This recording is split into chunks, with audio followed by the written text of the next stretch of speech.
mentioned first call. the Ontario Premier calling you and giving you his decision about the electricity surcharge, and you said you were pleased about that. Will you make a different decision now about the tariffs on Canada? Will you Well, now I'm reduce looking it? at that, but probably so, yeah. You're looking He was at a it? gentleman. Will you reduce it back? He was a gentleman. Look, I said it before. We give Canada $200 billion a year. We subsidize Canada between all of the things we give them and trade. We give them, we don't have to have cars made in Canada. We don't have to have lumber from Canada. We have tremendous lumber. We have tremendous trees. All I have to do is unfreeze them from some of the restrictions that were put on. I can do that with an executive order. We don't need energy. We have more energy than anybody else in the world. So we spend $200 billion a year subsidizing Canada. We don't have to do that. And frankly, the way that gets solved is Canada should honestly become our 51st state.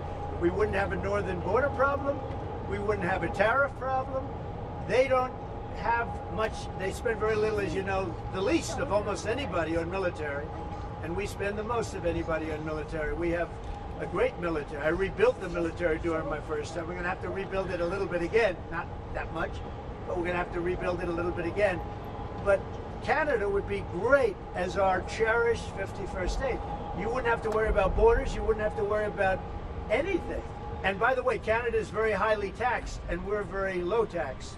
We're considered a low tax nation because of me, because I cut the taxes so low. So the people of Canada would pay much less tax. But just to be It clear, makes a with lot of sense. And by the way, when you take away that artificial line that looks like it was done with a ruler, Yeah. and that's what it was. Some guy sat there years ago and they said, rah. Well, when you take away that and you look at that beautiful formation of Canada and the United States, there is no place anywhere in the world that looks like that. It's,